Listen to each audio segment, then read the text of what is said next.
Welcome back to the channel, everyone. Today we get into part 2 of our review of the Brownells BRN-180 in 7.62x39. We've already gotten past part 1, our 400 round initial review flawlessly. It ran great, but will we have the same results with 4 stages of pain under the clock with stress? Well, let's get into that now.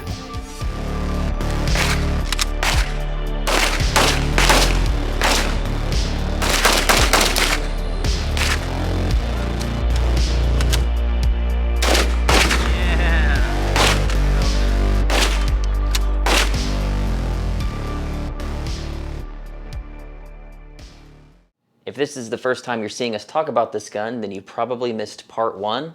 So if you want to hear about everything we like and don't like within the first 400 rounds and have all of these accessories explained and kind of just going deep on the gun itself, go check out part 1. I will link that video in the description below.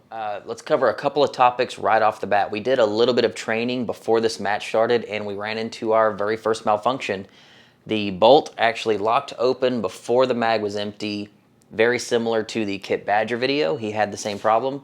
We ran 400 rounds and it never happened. Literally the day that we're practicing for this match, it happened one time, so here's the footage there. So don't know if it was me, if it was the mag, if, I don't know. You know, I really couldn't say what caused it, but it was the same issue that Kit Badger had, and it's literally the only time it had happened up until that point. So, yeah. But other than that, the gun ran great when we did train for the match. So I think I'm feeling pretty good going into it.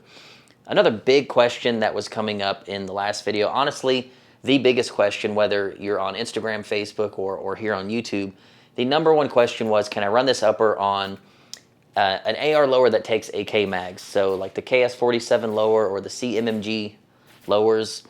I get it, it would be super sick, but sorry to tell you, it's just not gonna work. This upper will absolutely not work on a lower that takes AK mags. It doesn't have the clearances for the feed lips. There's just no way it's possible. If one of you wants to figure out how to make that possible, I would sure love to see it. But as of right now, the way it comes does not work. So I know that was a big question and hopefully that answered it for you. Before we get too deep into this video, we're gonna shout out the channel sponsors. They really do help make things easier around here to film these videos and keep producing them for you. And the very first one I gotta shout out is Slate Black Industries. Henry was cool enough to give us a discount code for you guys. Clayco gets you 10% off all of their really cool M-LOK accessories. They make a lot of cool stuff, and I think you'll really like it. You should go check them out. Biggest way to support the channel is to go by thirdpinthreads.com. We got hats, we got shirts. I'm wearing one of the OG Crink outline shirts just for this video, but you'll see here that we have some brand new hats that hit the website. And as you know, when new designs come, they usually go and they don't come back. We like to constantly change up what we put on the website. So if you see something you like, buy it, because you might not get another chance. We don't really keep putting the same thing on the website because we're constantly coming up with new ideas. Anyway, you get really cool stickers with your purchase. It's the best way to help us out, and it is greatly appreciated. So stage 1 of the competition, we're shooting it unsuppressed, gas setting 1. We're still using Duramags. And remember, up until this point, we've only had the one issue when we trained the day before. So we're feeling pretty confident. You know, the only caveat here is we know that the trigger is not great the way we have it configured, and we know that the recoil is pretty substantial on this thing. So that's really all we have to worry about. We have a really good 25-yard zero on the Trijicon, which for 7.62 at this match with close-up targets is pretty much right on the money in regards of where we want to be. So let's go ahead and shoot this very first stage.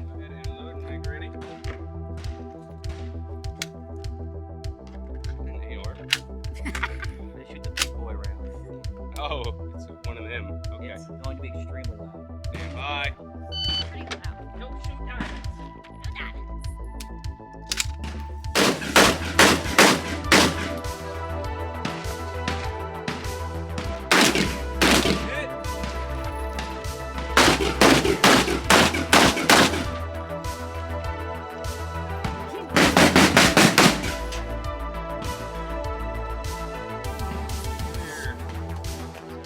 Yeah, I like that way. I had a dead trigger on that first round. Yep. Damn. Our first dead trigger. 025. That's never happened before. What do I say? Anytime something happens, it happens at a match. Stop saying that. We shot the balls off this gun for an entire day. We're over 400 rounds into it, virtually no malfunctions. And the very first round of the very first stage, we have a light primer strike. That has not happened, and spoiler alert, never happens again. Could have been a bad round. We didn't really try to put it back in the mag, but you can see here we did find the round. It had a pretty solid punch on the primer. Didn't cook off, so that is typical with 7.62 ARs when you don't beef up the triggers, but we did, and it happened. We had one penalty, unfortunately. Recoil kind of got away from us on that last mag dump into those final 3 targets. So first round jitters, it definitely threw me for a loop that we had a friggin' malfunction so early on. Really upset about that. And anyway, on that stage, we came 11th out of 48. Not terrible, but in my opinion, not great. We could have done a lot better. So to me, off to a bad start, but it did hit the steel target at distance pretty easy. So that's how we did. Let's go to stage 2. We're gonna have some moving targets on this and the dreaded lacrosse ball up close. So our height over bore is really gonna be tested on this one, and it was eating everybody's lunch. Take a look. What's up? I guess you're gonna smoke all of us? I want all these dudes to stay down range while I do my stuff.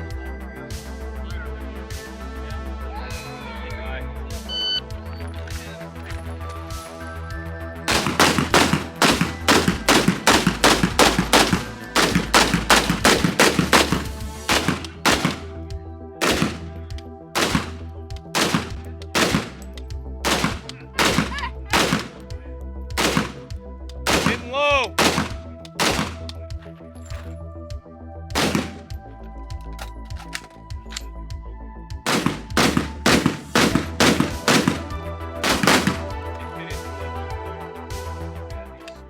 Clearly you can see there those lacrosse balls are exceedingly difficult to hit. You have to remember, the closer you get with height over bore, you have to aim really high over the target, and those things really soak up shots, so you'll have rounds going right through them. So it really did slow us down. And this is that stage where I was so close to targets, I wish I could have had like an ALG and would have just hosed on this stage. Even with the reload, could have just hosed. And this trigger just does not allow me to hose. It's just too heavy. But I have read some of your comments. I know that there are maybe some hyperfire triggers or like a Geisley trigger that would be strong enough to fire steel case, but wouldn't be so heavy. So maybe we'll try one. As configured though, that definitely slowed me down. And we got 12th out of 68 on that stage. To me, not great. We shot it clean, but I feel like we could have done a lot better. Stage 3, the suppressor has now been added and we have turned the gas down to setting 2. After we shoot the Mosin, we're gonna pick up our gun and take out targets 1 through 5. You have to shoot them in order and they're scattered. So that's why we keep kind of dodging left and right. Everything has to be shot through the little hole and you can't hit the corners with your rounds, otherwise you're gonna get big penalties. So let's see how this goes.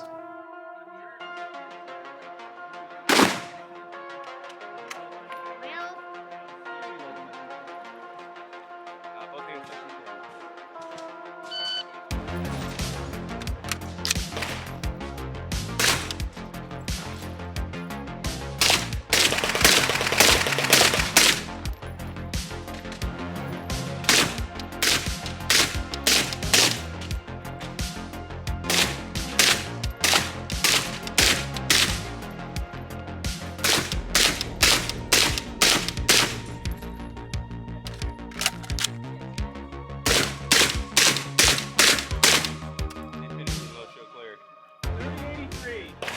Locked back early. Oh. That same thing that happened in the Kit Badger video where his bolt got locked back prematurely, I thought I ran empty, but I timed it out and I knew that if I shot twice at 2 targets, I should not run empty by the end. So that definitely threw me for a loop. The reload was super buttery fast, but that same problem, can't really explain it. So other than that, we were clean, it's accurate. I will say it felt like it had a tiny bit less recoil with the suppressor, but it's still a handful. I'm really not liking that, but we have one more stage. Our bolt locked back again before we went empty. The mag that I picked up off the ground still had rounds in it. I can't tell you if it was the same mag from the day before where we trained. I have no idea of knowing if it was the same mag. We have about 4 different mags, and I've only got 1 marked. So unfortunately, it happened twice, so now we've had 2 malfunctions with the bolt locking back. Could be mag related, could not be. And we've had the 1 light primer strike. In the grand scheme of things, out of 500 rounds, it's not terrible, but of course it had to happen at a match and on one of my best stages, which slowed me down. Even with that little issue, everything ran great. We came in 6th out of 48, which I am pretty happy about. So I'm feeling good. I do feel like the suppressor tamed a little bit of the recoil. After testing it on the clock, I can feel it does tame the recoil a little bit. So we got one more stage. Let's move on. Stage 4, we have a tiny little golf ball to hit, and it's probably about 20 feet away. It's a difficult shot, it really is. I mean, you're talking a tiny little golf ball hanging from a string, being blown by the wind. Really had to practice height over bore on this one. I think I was aiming about 3 inches high on the golf ball on that first shot. And everything else, we have to shoot blocks of wood from 2 different shooting positions. I'm really confident going into this one, hoping my mag doesn't jam, or whatever was causing the jam. So let's just take a look. Stand by. Hit. Nice.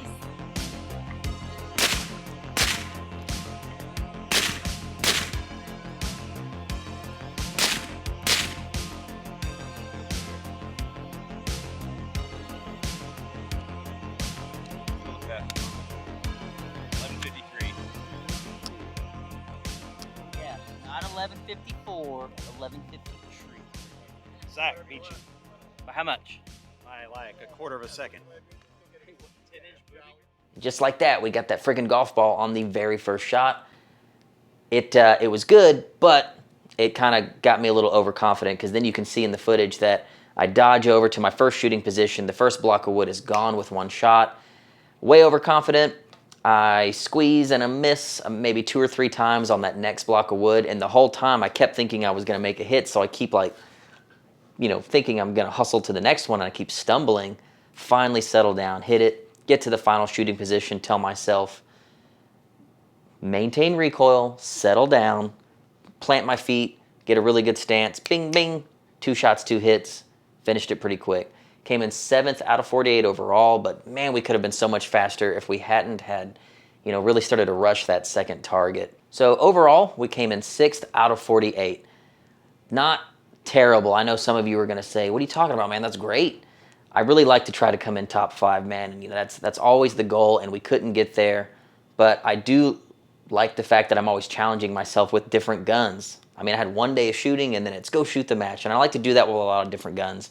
I like variety at competitions. I get so bored shooting the same gun all the time. I could be faster if I stuck with a gun, but you wouldn't watch the content because you'd see the same gun all the time and it would get boring. I'm bombing competitions for you guys to keep things interesting with some variety around here. Now that we are about 500 rounds into this thing, a little over 500 rounds, we came into this match at 400 rounds. At this match, I want to say we may have shot close to 100 rounds, maybe a little bit over. And then the day before, we did a little bit of training, so I can confidently say we are just over 500 rounds. And out of that 500, 3 malfunctions, 1 light primer strike, 2 issues where the bolt locks open before your mag goes empty. Seems to be a common problem with at least one other guy that was filming his gun. So, you know, I know it's not just me. I think we should talk about what I don't like about this thing first, now that we've had all this time with it.